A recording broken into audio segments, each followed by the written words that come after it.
Hi, everybody. My name is Alexandre Tomic. I'm the founder of Alea. Alea is a game aggregator. It's a company I founded in 2012. First, it was an operator. We were operating on MGA, UKGC, SGA markets. And we've developed an internal aggregator, and that's how we started understanding the problematic of aggregation. We developed all the platform. We've developed the payment provider. We even developed our own chat. But what we quickly understood, as you may imagine, is that a chat can be developed for any industry. A payment gateway can be developed for any industry. And basically, the players that were coming and developing the payment gateway, they were coming from other industry. But a game aggregator, an iGaming aggregator, is specific to our industry. It's at the core of our gaming operations. Games are at the core of our gaming operations, and games are ruled by APIs. And that's the point I want to make today. But before getting there, I'd like to get back in the past. And maybe some of you remember, maybe some of you don't, but 20 years ago, when I started, was 2004, there's very few software providers. You had a micro-gaming casino, basically, or you had a playtech casino. And it was a downloadable casino. It was developed in C++. You didn't have what's called LGS, downloadable games, flash games. You had to download a casino. And then came ARTG, and then came Top Game, and that was it, basically. And on the English side of the business, we could see these small software providers coming up, and then NetEnt came up. They came up with Java games, and then from Java, they came to Flash. And when we created the company, so I started in 2004, I was a white label of a French operator that had their own French games. It was called B3W. The company was co-created by Henri Etriard. Henri Etriard was a very dear friend of mine. He's my mentor. He basically brought me in this industry, and he died last week from a heart attack. I just want to have a thought towards him. He's going to be incinerated next Tuesday in Cimetière of Père Lachaise in France. And rest in peace, Henry. I just want to have a little time about that. So, to get back to the point, we went from a status where you were downloading a casino, where the casino would do everything. There wouldn't be GGR.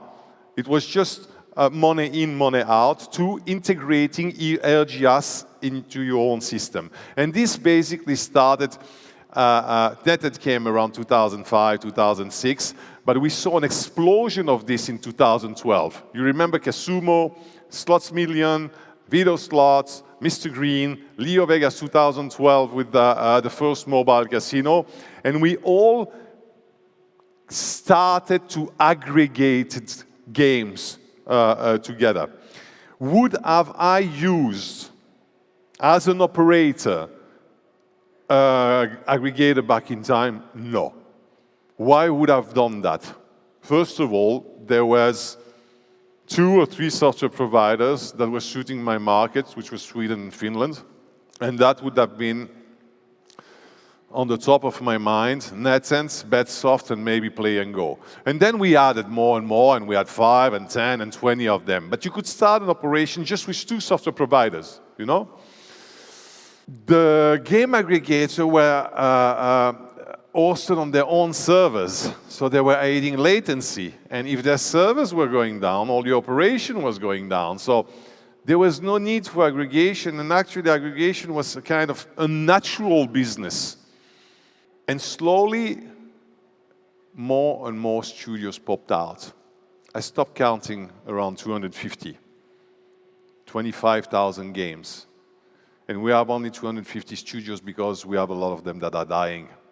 every month. So we have maybe 1 to 2 studios that comes every week, and we have a lot of studios that are dying, and we have 25,000 games. Should we integrate all these studios and try all these games? No.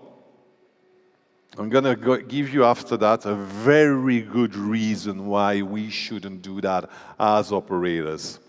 There's a very important reason why we should not integrate new game studios. But on the other side, I don't want to miss the new No Limit City. I don't want to miss the new Big Time Gaming. I don't want to miss the new Hacksaw Gaming. All these beautiful softwares that when they came out on the market, they were nothing. I remember having a presentation done in the Bellagio at Las Vegas. It was a party that was organized by Red Tiger Gaming, by Nick Morgan, and next to me was sitting Nick Robinson. I didn't even know the guy. He wasn't known. I don't even know if Big Time Gaming existed. And he pulls out his phone, and he shows me Bonanza. Have you seen Bonanza? It looks so crappy.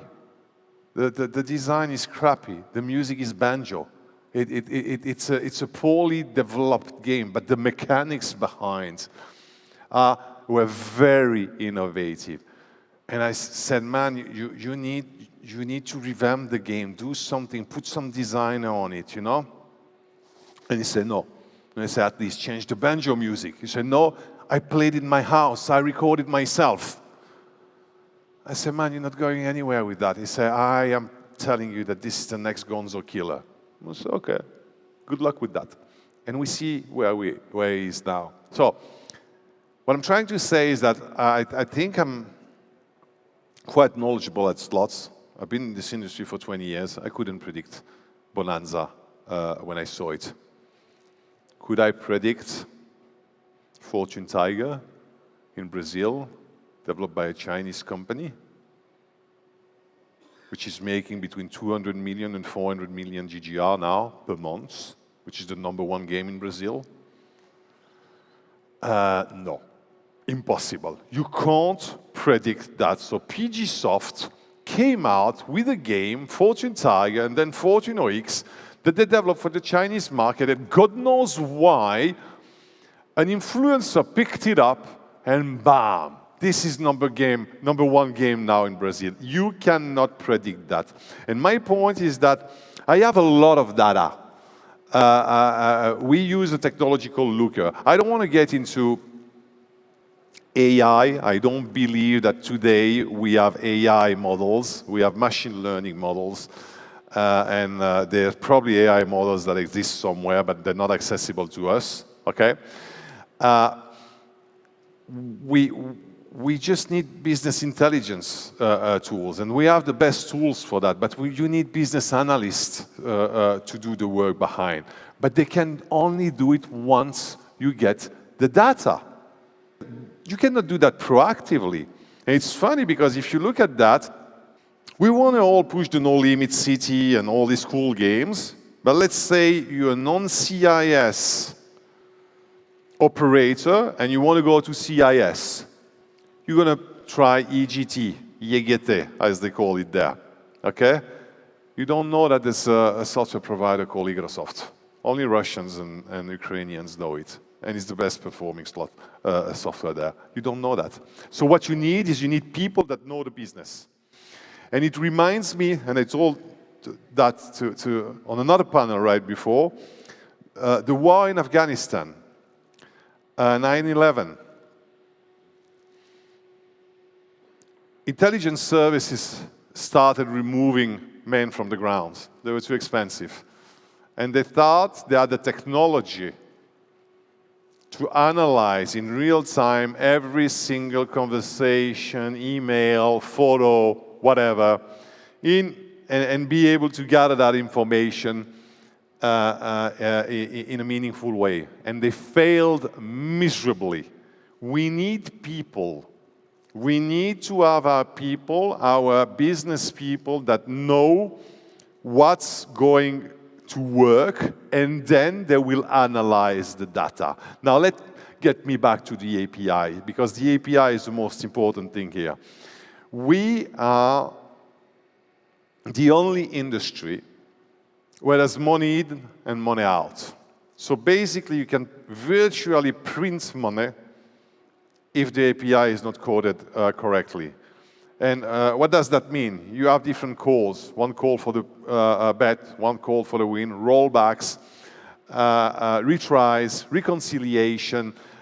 There's API governance that needs to be developed the same way it has been developed in payment gateways. In payment gateways, you have the PCI standard. We don't have it in the core of our gaming operations in how APIs are communicating between the software provider and the operator. And it's at the core of our gaming operations. And however, we rely on new software providers when we, as operator, integrate their games.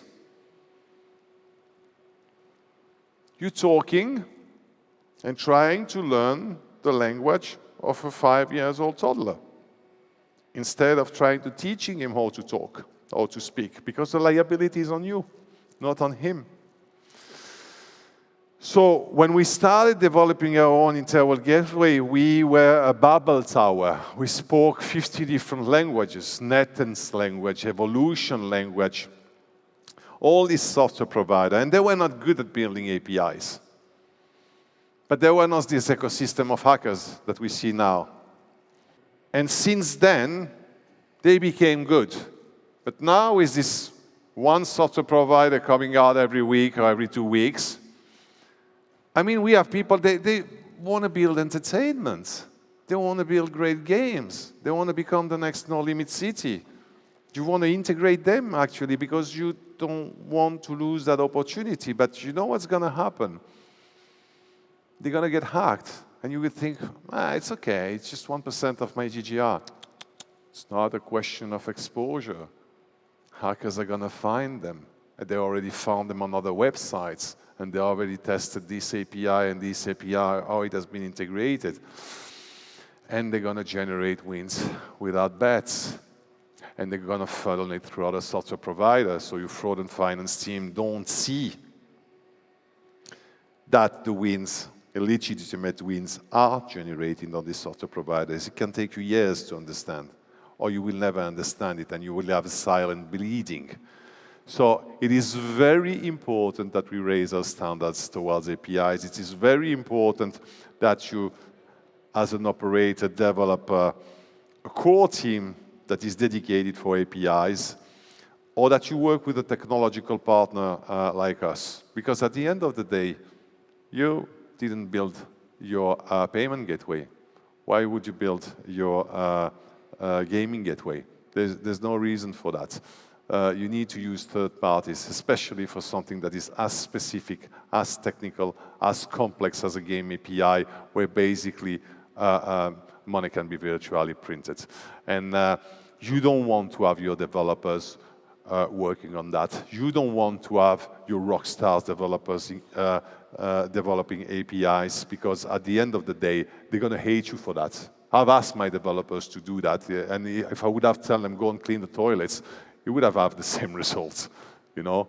Integrate a game API. I would say, yeah, I give you this game API because it's a very important software, you know? And then I will take a rookie, and as a rite of passage, I will give him a game to integrate. And I can't see what happened years after when we have a big hack like we had on microgaming on their AWP slot. I don't know if you remember that happening 8 years ago. And the hacks we're seeing today, about 2, 3, 4 millions hacks.